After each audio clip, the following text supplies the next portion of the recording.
Bismillahirrahmanirrahim. Assalamualaikum warahmatullahi wabarakatuh. Pemirsa yang dirahmati Allah, marilah kita simak ceramah dari Ustadz Hanan Ataki dengan tema keutamaan dan keajaiban zikir. Sebelumnya marilah kita bersolawat terlebih dahulu. Allahumma sholli ala sayyidina Muhammad wa ala ali sayyidina Muhammad. Selamat menyaksikan. Bismillahirrahmanirrahim. Assalamualaikum warahmatullahi wabarakatuh. Teman-teman, selamat datang di dalam Ramadan series kita dengan tema Beningkan dari Hati. Kali ini saya ingin sharing dengan teman-teman tentang keutamaan dan keajaiban di dalam zikrullah ataupun zikir kepada Allah Subhanahu wa taala. Allah Subhanahu wa taala berfirman di dalam Al-Qur'an, A'udzubillahi minasyaitonirrajim. Bismillahirrahmanirrahim. Inna fi khalqis samawati wal ardi wa ikhtilafil lail wan nahari laayatin liulil albab alladzina yadhkuruna Allaha qiyaman wa qu'udan wa 'ala junubihim الذين يذكرون الله قياما وقعودا وعلى جنوبهم. Di dalam ayat tersebut Allah Subhanahu wa taala menjelaskan tentang ciri orang-orang yang cerdas atau disebut dengan istilah ulul albab. Ulul albab itu artinya orang yang memiliki pikiran yang cerdas, perasaan yang peka dan hati yang lembut. Sehingga Allah Subhanahu wa taala memberikan mereka gelar dengan nama ulul albab. Nah, apa ciri-ciri orang yang ulul albab ini? Orang yang peka, orang yang hatinya halus atau lembut, orang yang pikirannya cerdas ataupun brilian. Siapa mereka? Apa ciri-ciri mereka? Ternyata salah satu di antara ciri-ciri mereka adalah yadhkurunallah. Mereka selalu mengingat Allah. Selalu mengingat Allah yang Allah istilahkan dalam keadaan qiyaman wa qu'udan wa 'ala junubihim. Dalam keadaan mereka berdiri, dalam keadaan mereka duduk, dan dalam keadaan mereka berbaring. Ini adalah sebuah ilustrasi bahwa mereka mengingat Allah itu bukan hanya ketika sholat, tetapi mereka mengingat Allah dalam kehidupan mereka, apapun kondisi yang sedang mereka jalani. Mereka selalu mengingat Allah, dan itulah ciri orang yang cerdas. Nabi SAW mengatakan perumpamaan orang mukmin yang berzikir kepada Allah Subhanahu wa taala itu adalah seperti perumpamaan orang yang hidup. Sedangkan orang yang tidak mengingat Allah atau berzikir kepada Allah itu seperti orang yang mati. Artinya kehidupan hati seseorang, jiwa seseorang itu ada di dalam zikrullah. Sehingga bisa dikatakan hati yang tidak pernah berzikir, jiwa yang tidak pernah mengingat Allah, pikiran yang tidak pernah mengingat Allah, itu seperti jasad tanpa nyawa. Jasad tanpa nyawa maka disebut dengan mayit dan tidak berharga. Inilah diantara banyak sekali dalil-dalil tentang keutamaan zikir. Nah, bagaimana cara kita berzikir kepada Allah Subhanahu wa taala agar kita termasuk ulul albab, agar kita dianggap sebagai orang yang hidup, agar kita diumpamakan seperti syajaratun thayyibah, pohon yang berkah, agar kita diistilahkan dengan jeruk yang harum dan manis dan juga sehat. Bagaimana cara kita berzikir kepada Allah Subhanahu wa taala? Yang pertama adalah berzikir kepada Allah dengan lisan. Berzikir kepada Allah dengan lisan itu artinya kita selalu mengawali segala sesuatu dalam kehidupan kita dengan menyebut nama Allah. Itu zikir lisan kita yang paling gampang. Minimal kita bilang bismillah. Dalam aktivitas apapun, selama aktivitas itu adalah sesuatu yang baik dan sesuatu yang mubah, maka kita awali dengan bismillah. Bahkan sesuatu yang mubah itu artinya tidak berpahala, tidak berdosa. Kayak kita lagi olahraga, kita lagi makan, kita lagi tidur, itu kan pekerjaan-pekerjaan atau aktivitas yang tidak berpahala tapi juga tidak berdosa. Ketika kita melakukannya dengan menyebut nama Allah di awal, maka semua itu bernilai ibadah di sisi Allah Subhanahu wa taala. Bayangin teman-teman berangkat tidur tapi tidurnya bernilai ibadah. Teman-teman makannya bernilai ibadah.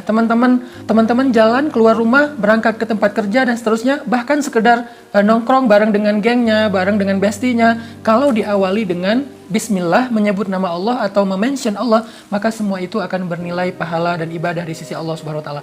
Itulah kenapa zikir adalah sesuatu yang sangat berharga, dan zikir itu nggak terlalu sulit sebetulnya. Kalau kita memahami betapa banyak zikir-zikir yang ringan tetapi bernilai kebaikan yang sangat besar di sisi Allah Subhanahu wa taala, salah satunya adalah zikir dengan menyebut bismillah di awal setiap aktivitas kita. Kemudian kita juga bisa zikir lisan dengan cara menyebut nama Allah dalam hal-hal yang lain selain mengawali sebuah aktivitas. Misalnya ketika kita takjub melihat sesuatu, kita mengatakan Masya Allah, kita katakan Subhanallah. Ketika kita dalam keadaan lemah, kita bilang La haula wala quwata illa billah.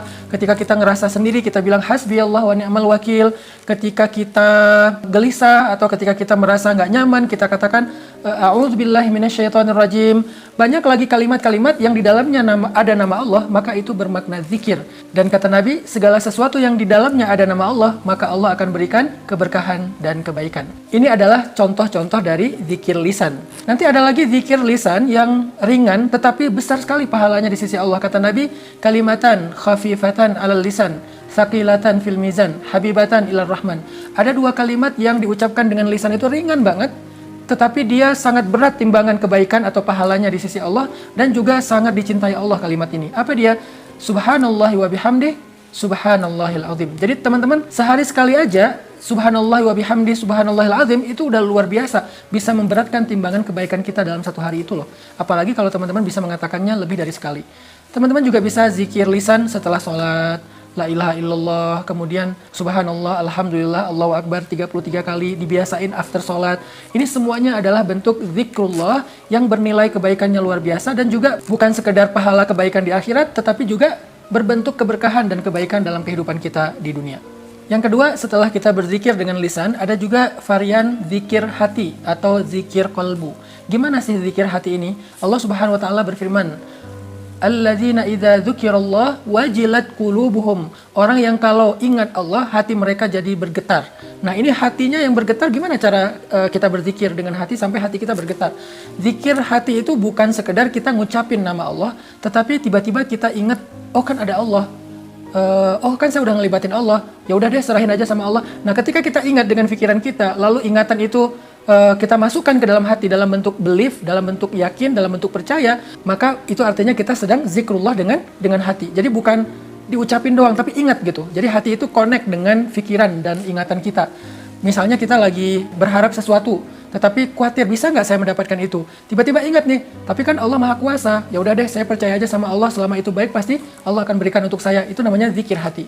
Atau ketika kita sedang dapat musibah, tiba-tiba kita ingat Allah, Allah pasti mau menggantinya dengan yang lebih baik dari ini kalau saya sabar dan saya ridho. Itu namanya zikir hati. Ketika kita mau berbuat dosa, tiba-tiba ingat Allah, jadi mengurungkan niat kita untuk berbuat dosa, jadi nggak berbuat dosa lagi, maka itu adalah zikir hati. Orang yang kalau hatinya berzikir diawali dengan mengingat Allah, maka insya Allah hatinya akan menjadi tenang. Allah Subhanahu wa taala berfirman, Ala bidzikrillahi tatmainnul qulub. Bukankah dengan mengingat Allah hati menjadi tenang? Jadi zikir hati itu artinya kita ingat Allah, bahwa Allah Maha Kuasa, Allah Maha Baik, Allah Maha Kaya, Allah Maha nggak tega, Allah Maha Pengasih, Allah Maha Penyayang, Allah Maha Penerima Taubat. Segala kebaikan Allah kita ingat sesuai dengan konteks masalah yang sedang kita hadapi, lalu kemudian kita belajar yakin dengan kebaikan Allah itu, insya Allah terasa di dalam hati kita dalam bentuk tuma'ninatul qalb, tenang hatinya, maka itu berarti kita sudah berzikrullah dengan hati itu.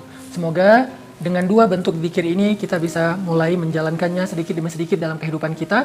Mulai dari zikir lisan, sebutkan nama Allah dalam segala aktivitas kita, sebutkan nama Allah dalam setiap ekspresi kita, takjub, sedih, senang, happy, segala macam, sebutkan nama Allah di dalamnya. Kemudian yang kedua adalah zikir hati dan pikiran, dengan cara kita ingat-ingat nih kebesaran Allah, kebaikan Allah, kemudian belajar yakin dengan semua kebaikan Allah itu sehingga terasa hati kita menjadi tenang.